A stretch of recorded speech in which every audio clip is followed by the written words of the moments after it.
수년 전 한 일간 신문을 보니까 한 대학 교수 부인이 법원에서 파산 선고를 받은 기사가 크게 실려 있었습니다. 남편은 교수고 본인은 경력이 많은 간호사인데 오빠의 빚 담보를 썼다가 사업이 망하는 바람에 부채를 뒤집어 쓰게 된 것입니다. 자신의 간호사 봉급과 남편의 교수의 봉급을 다 합쳐도 빚을 갚을 수 없기 때문에 법원에 파산 신청을 내고 결국은 파산자가 된 것입니다.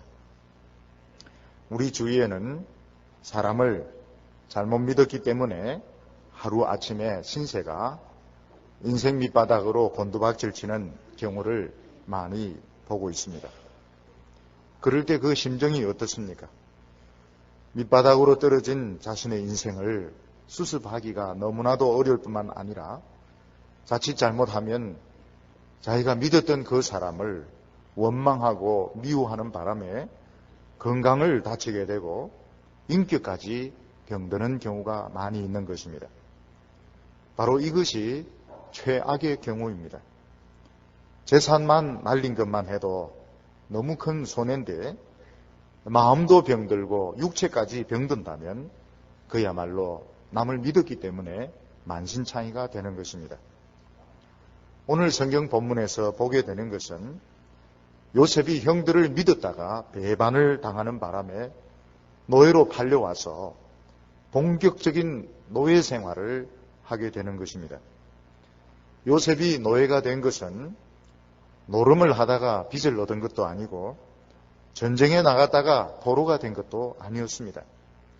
순전히 형들을 믿고 형들을 돕기 위해서 찾아갔는데 형들이 미워해서 요셉을 배반하는 바람에 노예로 팔리게 된 것입니다. 근데 우리가 오늘 본문에서 보게 되는 것은 요셉이 노예 생활에 너무나도 잘 적응을 하는 것입니다. 요셉은 애굽에서 사랑받던 아들의 대접을 받으려고 하지 않습니다. 또 거기서 자신을 배신한 형들을 미워하면서 복수의 일을 갈면서 한평생을 보내지도 않습니다.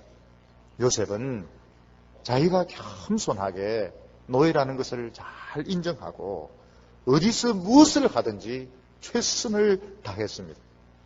그리고 하나님께서는 그 요셉과 함께 하셔서 모든 일에 형통케 하셨다고 말씀하셨습니다. 어떻게 해서 요셉은 그 노예 생활에 잘 적응을 했으며 또 노예로서 무슨 유혹을 당했는데 그 유혹을 잘 이겼는가 하는 것을 오늘 성경은 우리에게 말씀하고 있습니다. 오늘 첫 번째로 요셉은 애굽에서 노예로서 고난을 받았지만 그 고난은 하나님이 함께 하시는 고난이었다 하는 것입니다. 1절에 요셉이 이끌려 애굽에 내려가매 바로의 신하 시위대장 애굽 사람 보디발이 그를 거리로 데려간 이스마엘 사람의 손에서 그를 샀다고 기록하고 있습니다.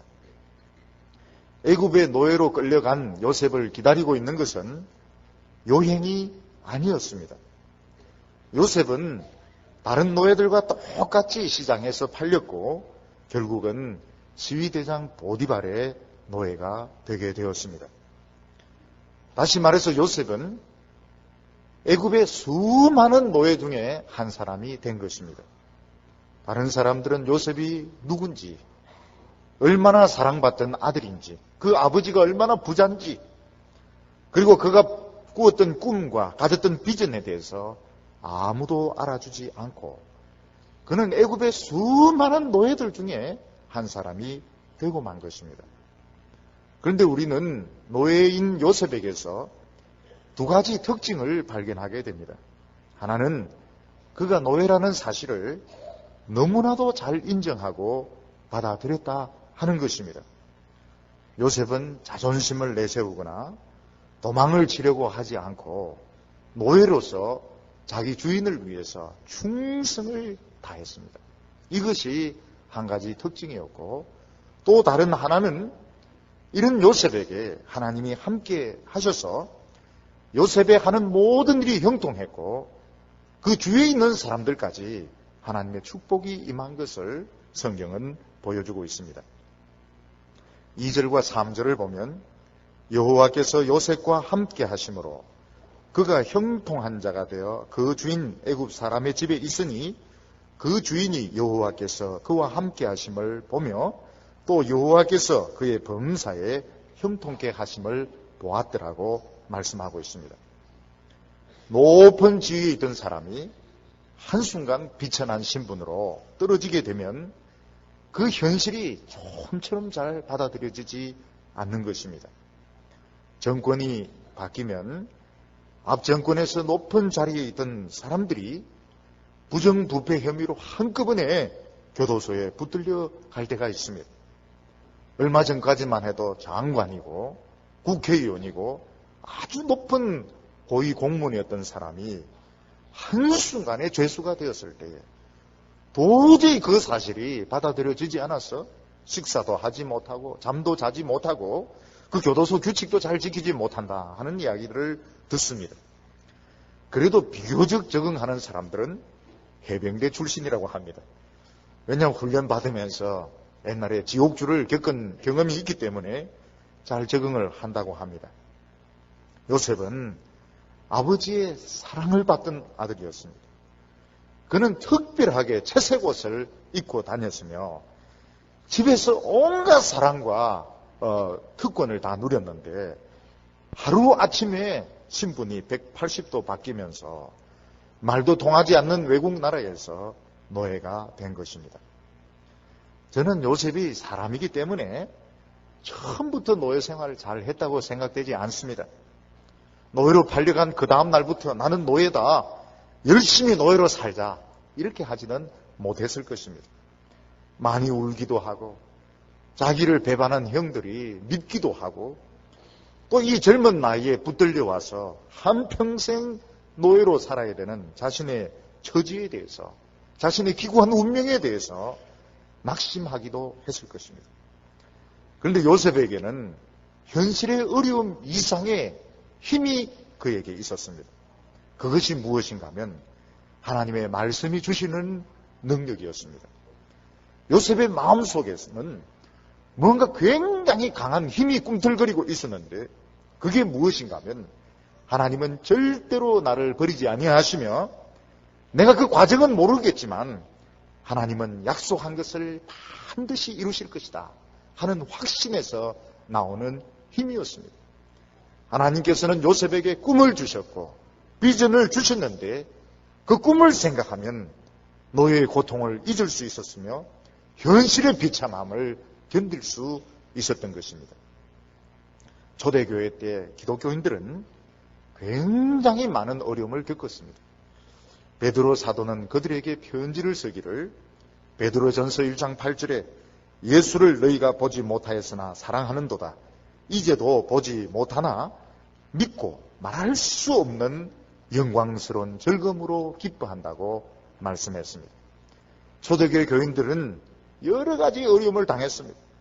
어떤 사람은 육체적인 질병으로 어려움 당하고 어떤 사람은 경제적인 어려움으로 고통받고 어떤 사람은 핍박으로 또 가족 안의 갈등으로 아주 다양한 어려움을 겪고 있었는데 그러나 그들에게 있어서는 그런 어려움을 능가하는 기쁨이 있었습니다. 그것은 예수를 믿는 믿음에서 오는 기쁨이고 말로 표현할 수 없는 기쁨이 그들에게 있었던 것입니다. 성도들이 이 세상의 어려움을 이길 수 있는 방법은 하나님의 말씀을 붙드는 것입니다. 하나님의 말씀을 붙든다 하는 것은 아주 어려운 수학 문제의 정답을 아는 것과 같습니다. 우리에게는 어려운 수학 문제가 있는데 푸는 방법은 모르지만 정답은 알고 있습니다. 요셉은 언제 어떤 방식으로 하나님께서 나를 높이시고 하나님의 구원에 크게 사용하실지는 모르겠지만은 답은 분명히 알고 있었습니다. 그 답이 무엇인가 하면 이 현실의 어려움이 절대로 나를 이기지 못하며 나는 이 고생 가운데 망하지 않으면 하나님은 반드시 나에게 약속하신 것을 이루신다 하는 확신이 있었기 때문에 현실적인 고난을 잘 견딜 수 있었던 것입니다. 그뿐만 아니라 요셉이 이 현실에 잘 적응할 때에 하나님께서는 함께 하셨고 그 함께 하시는 증거가 매일매일 나타났습니다. 어떻게 나타났느냐? 요셉은 하는 일이 모두 형통했습니다. 요셉이 한 것 중에서, 맡은 일 중에서 실패한 것은 아무것도 없었습니다. 너무너무 잘 되었습니다. 그뿐만 아니라 요셉의 주인 보디발이 요셉에게 가정 총무의 일을 맡겼을 때 그 집 전체에 축복이 쏟아지기 시작했습니다. 보디발은 시위 대장이기도 했지만 장사 같은 걸 했던 것 같습니다. 보디발이 요셉에게 장사를 맡겼는데 수입이 엄청나게 불었습니다. 그리고 요셉은 미래를 예견하는 특별한 능력이 있었습니다. 요셉이 미래에 대해서 한 말 중에 틀린 것이 아무것도 없었습니다. 애국 사람들은 인격적인 하나님을 믿지 않는 범신론자들이었습니다. 그들이 어떻게 여호와를 인정하게 되었느냐? 요셉의 미래를 예견하는 놀라운 능력이었습니다. 너는 어떻게 해서 그렇게 미래를 정확하게 아느냐? 너 점쟁이냐? 이랬을 때 나의 하나님 여호와께서 미래를 주장하신다고 이야기를 했고 결국 많은 사람들이 하나님을 알게 된 것입니다. 4절과 5절을 보면 요셉이 그 주인에게 은혜를 입어 섬김에 그가 요셉으로 가정 총무를 삼고 자기 소유를 다 그의 손에 위임하니 그가 요셉에게 자기 집과 그 모든 소유물을 주관하게 한 때부터 여호와께서 요셉을 위하여 그 애굽 사람의 집에 복을 내리심으로 여호와의 복이 그 집과 밭에 있는 모든 소유에 미쳤다고 말씀하고 있습니다. 주인이 요셉에게 잘해주면서부터 하나님은 이 주인을 축복하기 시작했습니다. 이 주인이 요셉에게 모든 가정의 일을 다 맡기니까 그 가정의 표시가 날 정도로 누구든지 알 수 있을 정도로 하나님의 축복이 쏟아지기 시작했습니다. 오늘 여기서 우리는 한 몇 가지 사실을 알게 되는데 그것이 무엇인가 하면 우선 그 당시 사람들이 가지고 있던 이 신에 대한 개념은 지역신의 개념이었습니다. 다시 말해서 지역들마다 신이 있어서 그 지역을 떠나면 신이 능력을 발휘할 수 없는 것입니다. 그런데 요셉이 가지고 있는 신앙은 그것이 아니었습니다. 여호와 하나님은 어디에 가든지 자기 백성들과 함께 하시며 그들과 동행하시고 축복하신다 하는 것이 요셉의 믿음이었고 요셉의 믿음은 그대로 이루어졌습니다. 우리가 믿음의 조상들이 가졌던 신앙이 무엇인가 하면 그들의 신앙은 하나님과 동행하는 것이 조상들의 신앙이었습니다. 장사할 때도 하나님과 함께하고 여행할 때도 하나님과 함께하고 휴가를 갈 때도 하나님과 함께하고 노예로 팔려갈 때도 하나님과 함께하는 것이 조상들의 이 신앙이었습니다. 놀라운 것은 하나님께서는 이 믿음의 족장들이 어디를 가시든지 지켜주시고 형통케 해주셨으며 그들로 하여금 주위에 있는 사람들까지 복을 주시더라는 것입니다. 그러면 하나님과 동행하는 게 뭐냐? 눈에 보이지 않는 하나님과 어떻게 동행하느냐? 요셉은 하나님의 말씀을 붙들고 갔습니다.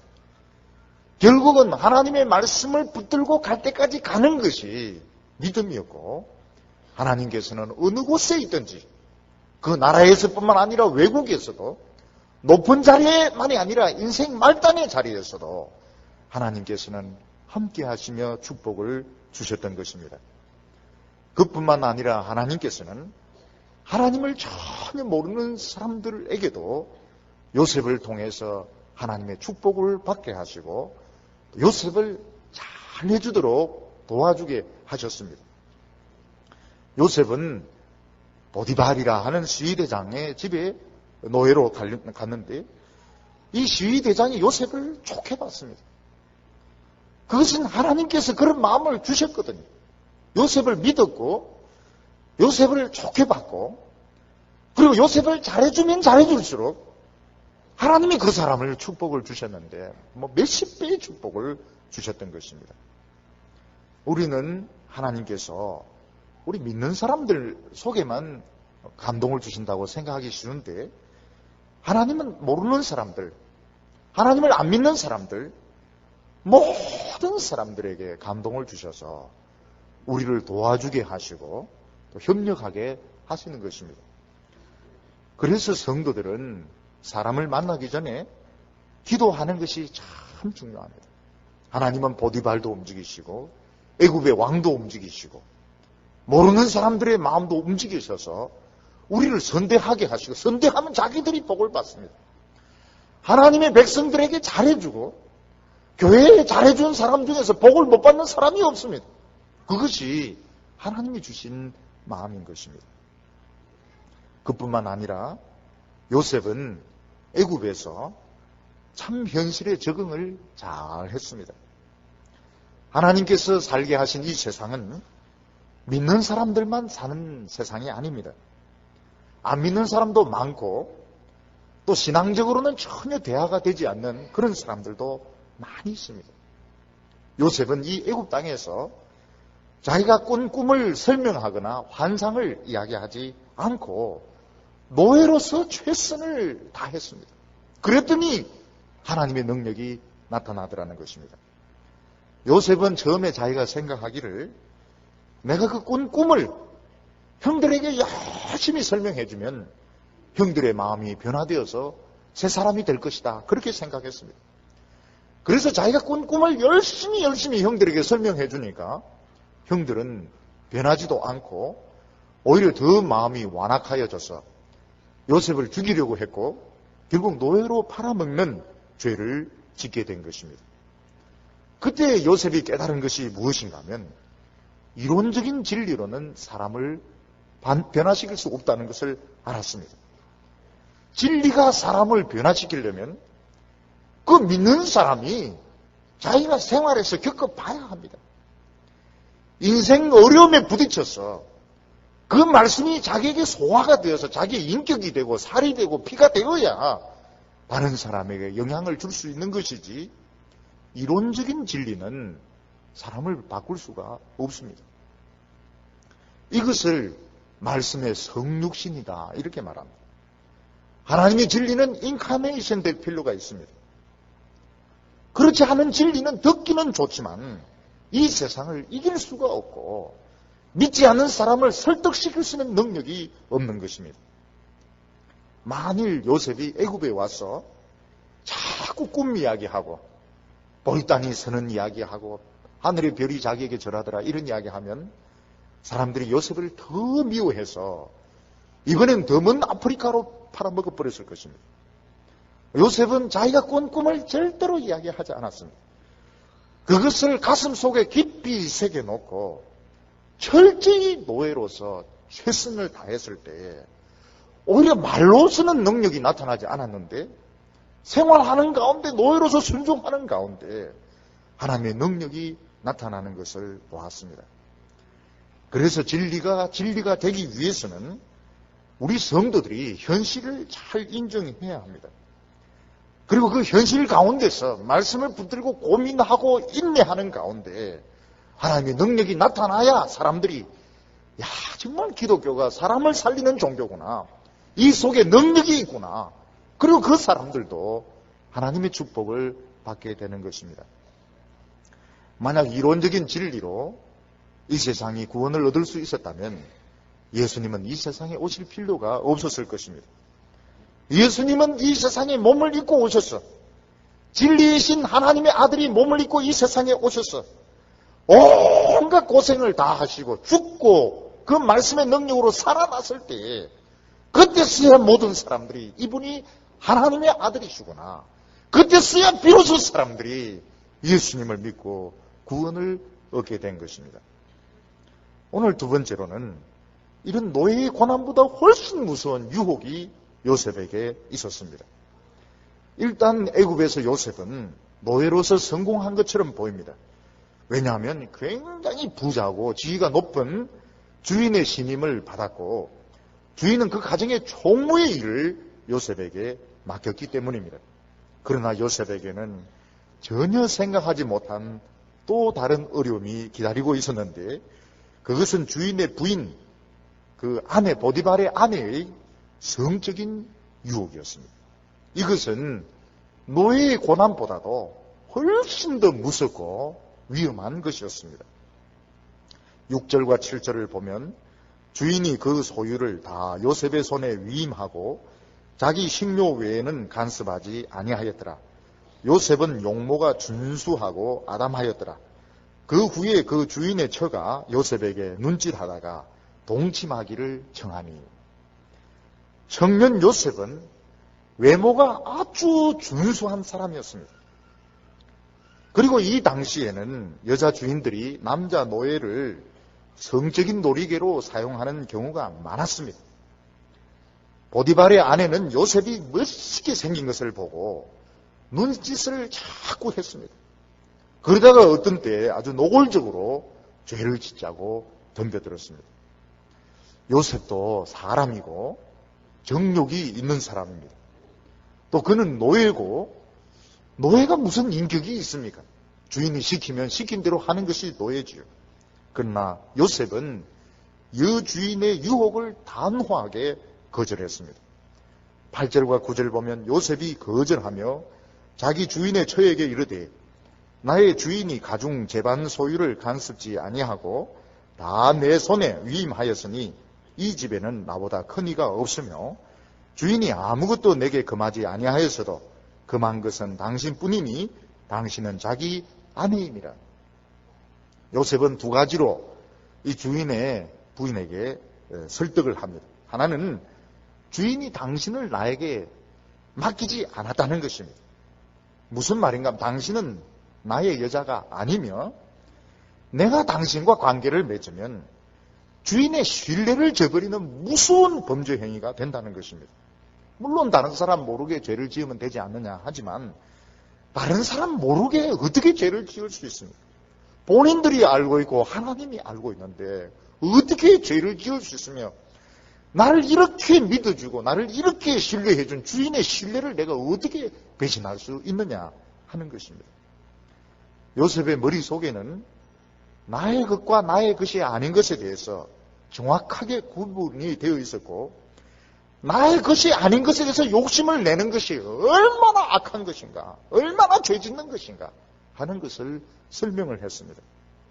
그뿐만 아니라 요셉은 9절 끝에 그런즉 내가 어찌 이 큰 악을 행하여 하나님께 덕죄하리까? 요셉은 사람은 모른다 하더라도 하나님은 모든 것을 다 알고 있으며 어떻게 하나님께 죄를 지을 수 있느냐. 이것이 요셉의 거절하는 이유였습니다. 사람들이 죄를 짓는 이유는 하나님을 두려워하지 않기 때문입니다. 하나님을 두려워하면 사람이 보든지 보지 않든지 죄를 짓는 것이 너무나도 두렵습니다. 왜냐하면 하나님이 진노하시거든요. 요셉은 그 여자를 사랑하지 않았고 사랑할 수도 없었습니다. 이것을 분명히 했습니다. 만약 여기서 요셉이 자기가 노예이기 때문에 여자 유혹, 주인의 유혹에 넘어가 버리면 요셉은 진짜 노예가 되어버리는 것입니다. 지금까지 요셉의 고난은 성도가 당하는 아름다운 고난이고 시련이었습니다. 그런데 이 성도가 당하는 이 아름다운 시련은 굉장히 존귀한 것입니다.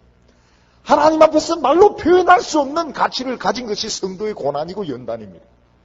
그런데 만약 여기서 유혹에 넘어져 버린다면 지금까지 받은 이 연단은 아무 소용이 없게 되는 것입니다. 요셉은 진짜 비참한 노예가 되고 맙니다. 그것도 정욕의 노예가 되고 마는 것입니다. 하나님의 백성에게 있어서 가장 비참한 것이 경제적으로 어려움 당하고 여러 가지 사회적으로 어려움을 당하다가 견디지 못해서 유혹에 빠지고 죄에 빠져버린다면 진짜 비참해지는 것입니다. 성도들의 가난과 질병보다 더 무서운 것이 이런 마음에서 일어나는 죄인 것입니다. 이스라엘 백성들이 애굽을 떠나서 광야를 여행할 때에 그들을 위험하게 만들었던 것은 더위나 추위나 굶주림이 아니었습니다. 오히려 하나님을 불신하고 원망하고 죄를 짓는 것들이 결국 그들을 죽도록 만들었던 것입니다. 요셉이 이 여자의 집요한 유혹으로부터 자신을 지킬 수 있었던 것이 무엇입니까? 그것은 요셉의 마음속에 종기함이 있었기 때문입니다. 종기한 사람은 죄를 안 짓습니다. 종기한 사람은 유혹에 넘어가지 않습니다. 사람이 죄에 빠지는 이유는 마귀에게 속기 때문입니다. 마귀는 어떻게 속이는가? 너는 아무것도 아니다. 너는 별거 아니다. 너 죄 지어도 아무도 신경 안 쓴다. 그러니까 죄를 지어라. 마귀에게 속아서 죄를 짓는 것입니다. 요셉은 자신의 신분은 노예고 노예로서 최선을 다했지만 마음은 절대로 노예가 아니었습니다. 그의 마음은 최고로 존귀한 것이 있었고 나는 하나님의 종이다. 나는 보디발의 종도 아니고 보디발의 아내의 종도 아니고 나는 여호와 하나님의 종이다 하는 존귀함이 있었기 때문에 아무리 집요하게 유혹을 하고 눈을 끔찍거리고 그래도 요셉은 까딱하지도 않았던 것입니다. 오늘 세 번째 우리가 찾아보게 되는 게 왜 하나님은 요셉에게 이런 어려운 시련을 당하게 하셨느냐 하는 것입니다. 하나님은 요셉을 참 사랑하셨습니다. 그리고 요셉이 애굽에서 노예 생활할 때도 함께 하심으로 사랑을 표현하셨습니다. 그렇게 사랑하신다면 어려움을 안 주는 것이 좋지 않겠습니까? 그러나 하나님께서는 요셉으로 하여금 어려움을 통과하게 하셨습니다. 그 이유는 요셉에게 대한 하나님의 계획이 있었기 때문입니다. 하나님께서는 십수년 후에 애굽에 무서운 흉년이 일어나서 거의 모든 사람들이 다 굶어 죽을 것을 알고 계셨습니다. 요셉 혼자라면 요셉은 고생할 필요가 없습니다. 그런데 하나님께서는 요셉이로 하여금 이 무서운 대재앙에서부터 사람들을 살릴 수 있는 지혜를 얻기를 원하셨습니다. 요셉이 아무 고생도 안 하고 채색 옷을 입고 행복하게 산다면 개인적으로 보면 좋지요. 그러나 요셉이 편안하게 살았다면 절대로 이 7년 흉년을 이길 수 있는 지혜를 얻지 못했을 것입니다. 하나님께서는 요셉으로 하여금 자기도 살고 가족도 살리고 다른 많은 사람도 살릴 수 있도록 비싼 등록금을 내고 이 하나님의 지혜를 배우게 하신 것입니다. 요셉이 지불한 등록금이 뭡니까? 채색 옷을 뺏기고 아버지의 사랑을 잃어버리고 모든 특권을 다 빼앗겨버리고 노예가 되어서 인생 밑바닥에서부터 살아가는 그것이 요셉이 지불한 등록금입니다. 여러분 대학교에 등록금 없이 공부 못해요. 하나님의 지혜도 공짜로 못 얻습니다. 공짜로 누가 가르쳐줍니까? 비싼 등록금을 지불해야 됩니다.